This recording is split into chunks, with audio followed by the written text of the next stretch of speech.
Hey everybody, welcome to a very special Swing Nation. I am Rick Maddock. We had an amazing opportunity to talk to Jasmine Chen, who is a fantastic Shanghai-based jazz singer who you may have seen if you've seen, like everybody has, I think, the movie Crazy Rich Asians.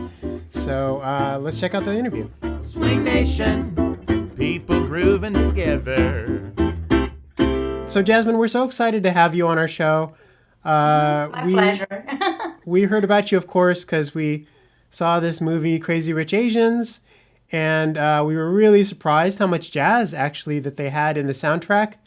And then they had the two scenes where they had you and the band in the beginning, and then at the end at the wedding reception. And we're like, who is this woman singing jazz in this movie? In Chinese. In Chinese. It's so crazy. Yeah. And then I went to my WeChat and I said, hey, does anyone know who this Jasmine person is? And then Orchid was like, oh yeah, we know her. And then Yes. and then we connected on WeChat, right? Yeah, through the swing dance community. Yeah. Okay, so for all of our audience around the world, can you tell us a little bit about you? Like, what is your musical background? How did you get interested in jazz? Sure. Well, I'm a jazz singer, songwriter based in Shanghai, and I studied classical piano since I was 4 years old. Wow. And then I graduated from Leeds College of Music in England. And I was studying in England, I start to know jazz. So that's kind of like a magical place. And then, I always loved singing. So I chose singing as my second study in England. And then the teacher would just happen to be a jazz vocalist. So I had no idea. And I never could imagine I could be a singer, So that's probably how I started listen to jazz and sing jazz. And after I graduated, I came to Shanghai, and there were just a few jazz venues in town. And then I tried my luck to sit in the jam session and sing with the musicians. And I got some part-time job in the jazz club. That's how I started to be a jazz singer. And then until now it's about 14 years since then. So I've been doing this for almost 14 years. Yeah. Wow. Never play the piano ever again afterwards. So you started playing what, classical piano, I guess? Classical piano, yes. I was trained since I was 4 years old. And then you got exposed to jazz. And then what was your first impression when you first heard jazz? I think I got into jazz very late, that only in my early 20s when I was in England. And before England, I was in my hometown, which is northeastern China, very, small town. I only know three types of music. One is popular music, one is Western classical music, and one is kind of Chinese traditional, what do you call folk music, traditional music, and Chinese opera music. So until I went to England, I remember I was studying A-level in music when I was 20-year-old. My classmate, who is a classical violinist, so he asked me, what are you doing after class? I said, nothing. So he said, why not join me and, go have a look the jazz big band? And I was, what is the big band? What is jazz? He said, it's going to be fun. You enjoy it. So I went with him, and he played in the big band, and I was just sit there and watching. And it gave me that feeling. The music was so powerful and so energetic and free. It's different from the music I play or I listen to, like Mozart, Beethoven, Debussy. So that was the first impression given to me. It's very powerful. And then, but I still had no idea of what jazz was until I went to Leeds College of Music 1 year later. I start to, listen to jazz because of the vocal lesson, right? Listen to Ella Fitzgerald, Diana Krall, Billie Holiday, all this master or legend. And then I start gradually listen or understand jazz, also very surface. So I start to copying how they sing it. That's how I started. And that was in my first year and second year. I start to learn all these jazz standards. I just think it's the beautiful melody I love. That's how I started. So now you're back in Shanghai. You gig a lot in Shanghai and you travel as well within Yes. China and in Asia and also to Europe, right? Yes, yes. Well, in Shanghai, I based in Shanghai, so Yeah. there are a few jazz clubs in Shanghai, and mostly I sing at a club called Jay-Z Club. Okay. Not the rapper Jay-Z, but the Yeah. Jay-Z Club stand for jazz. Oh, okay. So I sing there like a few times a month with different musicians, my own band, with a big band, and also Latin big band as well. With that, we just did a gig last night. Mm-hmm. And also, I travel to Singapore and Malaysia a lot, Mm-hmm. collaborating with the musicians there, and they have fantastic musicians. I've been there for many years, playing with them. And also, in the recent years, I start to collaborating with Danish musicians. Wow. So I spent last 2 summers in Denmark recording my new album and also collaborating and playing at Aarhus Jazz Festival and Copenhagen Jazz Festival. So, Wow. and also in the past, I've been to Brazil playing with the great guitarist Philo Machado, which you can find a video on my YouTube channel. Okay. Yeah. Yes. So tell us a little bit more about Chinese audiences and jazz. Is this something that they sort of know about already, or do they have to kind of get educated more about it? Like, how do they receive it when you're singing?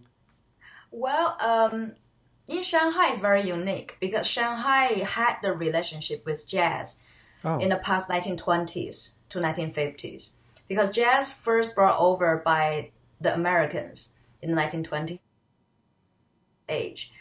So Shanghai was very cosmopolitan city around that time for movies, for songs, for many things. Mm-hmm. So jazz was the popular music then, just like America Wow. and the rest of the world.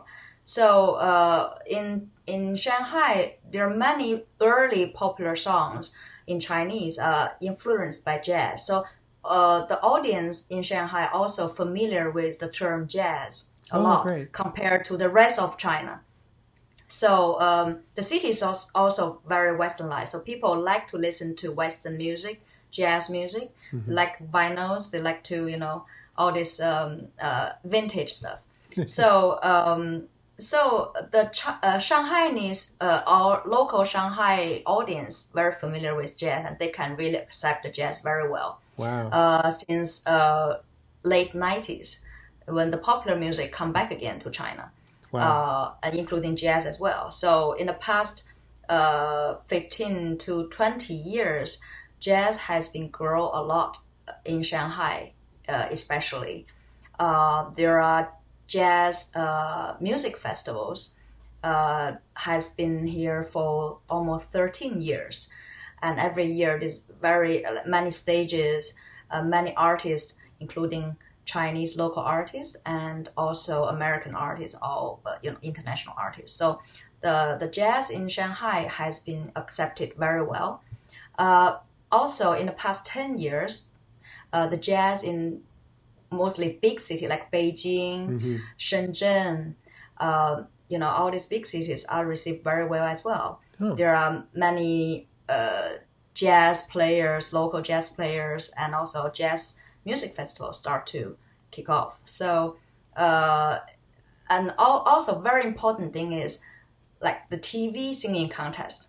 I'm sure you very, know all about this. Like the Voice of US, the Voice of China was very popular back to 5-6 years ago. And there were jazz singers who invited to the show, and so make the word jazz becoming very popular, very, very national popular as well. So people start to listen to jazz and the musicians start to use jazz elements into the popular music. Wow. So I think right now the term jazz is quite well known in China, and the numbers of audience are still growing. Wow. That's so incredible to hear about. Yeah, I had the pleasure to be in Shanghai about a month and a half ago, and I did see some live music and interacted with both the regular audiences as well as the Lindy Hop community that's in Shanghai. Now, you've had some connection to Lindy Hop in Shanghai as well, right? Yeah. That was a really like something very special story about me dancing Lindy Hop. that was back to 2016 when I just came back from Copenhagen. The summer I spent over there, almost 2 months. And then came back, I still have very heavy jet lag.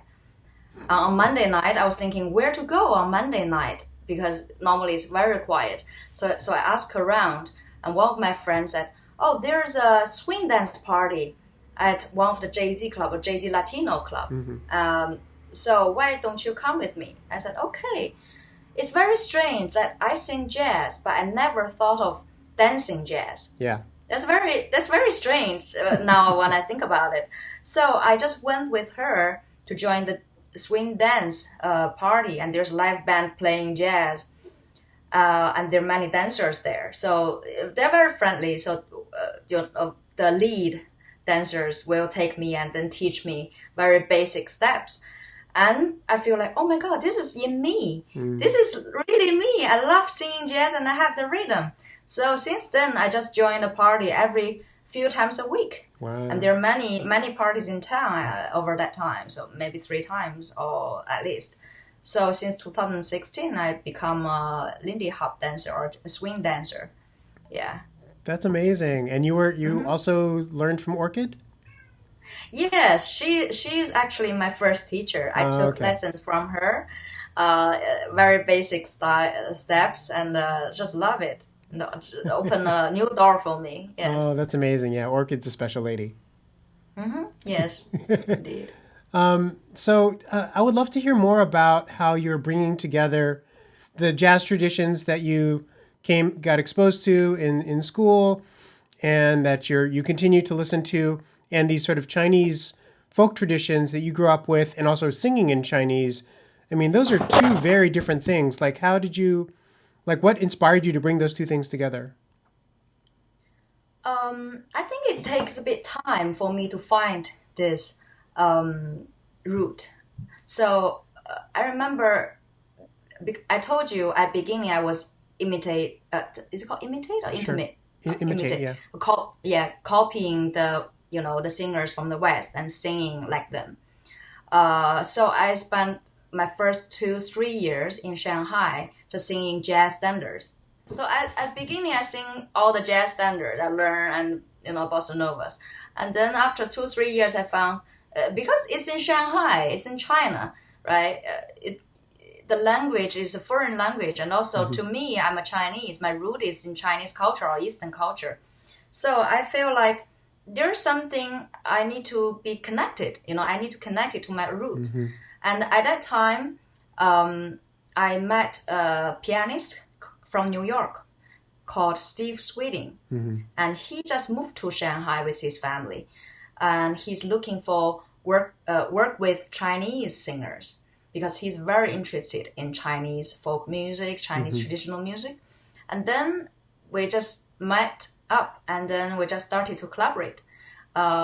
Just do a lot of experimental stuff, So there are many melodies I know and I can sing. So I just, told Steve, why don't we change these melodies? And he's very interested. So that we start to work on those old melodies, and he's using the jazz concept, the jazz structure, the jazz chord, and the rhythm. So we had chance to perform in an art gallery called Two Cities. So about once a month.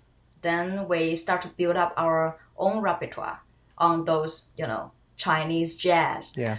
So after a year, we had quite a lot of material. So we thought maybe it's time to record an album. That's how my first album came out, The Color of Love. And the whole album is all in Chinese, including Chinese folk songs, old songs.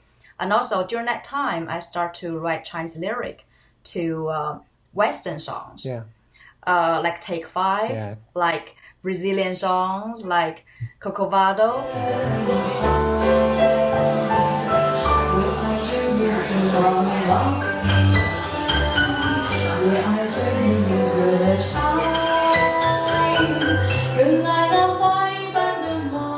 So also that's kind of like for me it's opened another door. So I kind of find my route, and that gradually I walk down that route, and then I realized, this is what I want to do. So from 2008 till 2010, I just more clear about, which direction I should have to, connect to my roots. And of course, I love jazz, the freedom of jazz, the structure and chords, so rich chords. So I just combine those together and start to work with all different musicians. And that's how I started.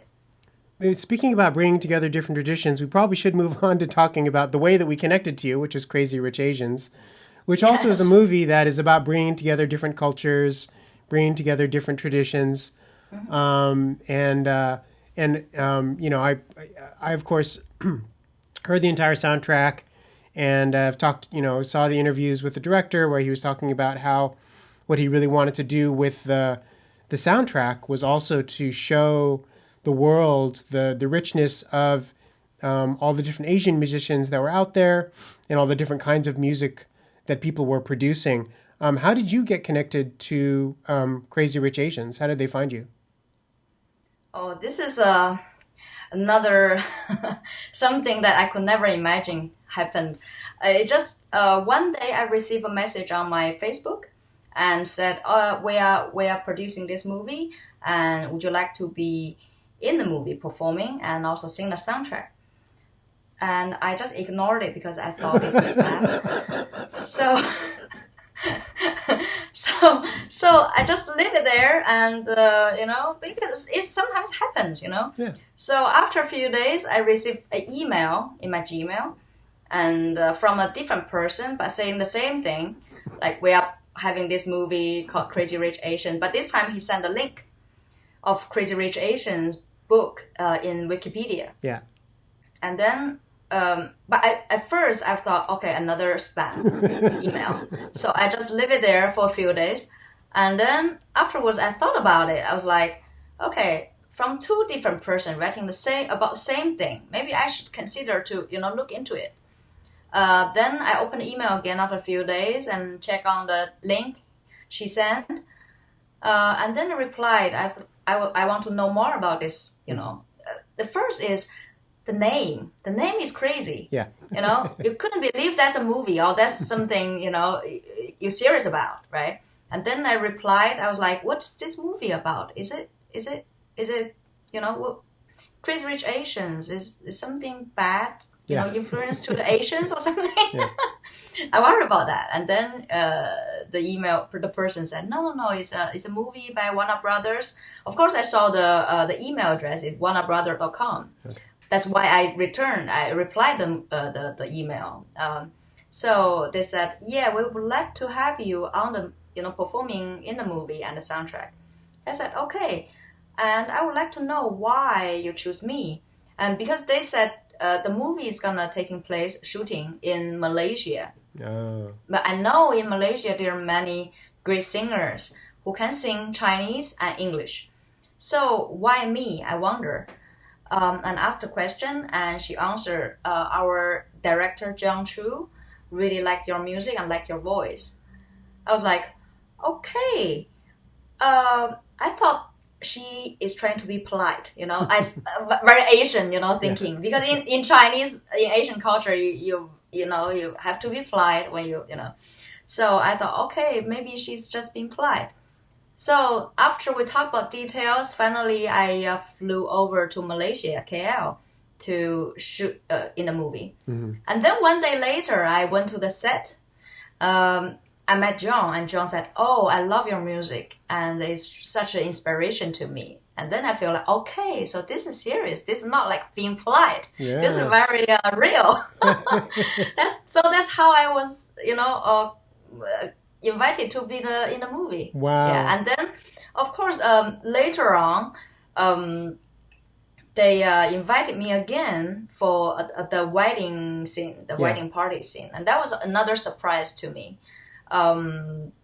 because when I was doing the house party scene, you don't think one singer appear in one movie twice, right? Yeah. Normally it doesn't happen. So I never thought they could call me back. And I think John and the music supervisor, they talk about it. And then in the wedding scene, they have an old song, which is 我要你的爱, I want your love. Yeah. Playing with the big band in the wedding. So they talk about it. They think maybe they want me to, they want to ask me to see if I'm interested to sing that song. And then they sent an email again. I was like, okay, sure, why not? I want to try. Yeah. So I flew to Singapore again for the wedding scene. And that's my second time appearance in the movie. Wow. Yes. So I'm so flattered and so grateful. Yes. Yeah, because so you're in the beginning in the Tanhua blooming party. So they shot that scene first, and they're like, Yes. no, we want you in another scene. Yeah. In the Unbelievable, big right? scene at the end in the reception. Yes, Right. yes. Okay, so we Yes. could nerd out for like an hour just about this part, but can you just say just a little bit about what that was like to be on camera, being filmed while you're singing, and they're doing all this other stuff around you? That must have been an incredibly weird experience for you. Yes, it is because I'm a jazz singer. I perform live, and that's my most experience, like performing towards the audience. An audience will respond to you, and your music is happening at that moment, and then you get the feedback immediately. But in a movie, nothing is like that. So we pre-record the vocal part, the songs, and then they played. First, they play the songs in the speakers during the Tanhua party, so everybody will know what the music sounds like, and everybody get all the extras will get the movement, when they listen to the music, and then when the real shooting happens, we didn't really play the music, so all the musicians, including me, have earphones in our ear. So what on one side, so we listen to the music in our earphone, which means we have to like miming. Oh, okay. So you're lip syncing Acting. the whole time. Yeah. You're not actually singing. No, that's the hard part. Yeah. And I didn't know that part because normally I sing live, and for me it's really hard to lip singing because I have to sing exactly the same as what Exactly. I song Yeah. recorded. So that's kind of like very special experience for me, and of course I never finish one song. There's always like I start to sing, and then after maybe a few bars, and then finish, and then re-record again. So that's kind of experience for me is strange, but of course it's a very special experience in my life. Well, Jasmine, we could talk to you for so much longer, but unfortunately, we probably should wrap it up right now. Okay. We just want to thank you for taking the time in the middle of the night to talk to us in China. My pleasure. So for those people who want to connect with you in the future, what's the easiest way for people to follow you, to get in touch with you? I think just send me an email. Okay. My email address is Jasmine Chen, jasmine@jasminechen.cn, not com, cn. Okay. Yeah. Yeah, we'll put that in the show notes. Okay. And if they want to listen to your music, how do they find you? Well, you can go to iTunes, also Spotify, and for some live performances on YouTube channel. I try to put more, materials on that. And also, I'm producing my new album now, so hopefully will be out by the end of this year. Okay. I would like to use this opportunity to talk to all the musicians in the world. If you want to collaborate with me, please send me an email and with your demo or work, the music that you have done, and I'd love to get in touch with you, and let's do something fun and nice and beautiful together. Well, there you have it. Musicians of the world, jump on this opportunity. Thank you so much, Jasmine. Thank you very much. Hey, we hope you enjoyed that. We had a fantastic time talking to Jasmine. So if you love great content like this, we hope that you continue to support us. If you want to find out how you can donate, you can go to Yehoodi.com and click on that donate button. Or you can support us directly by becoming a patron. You can find that by going to patreon.com/Yehoodi. Thanks so much for watching.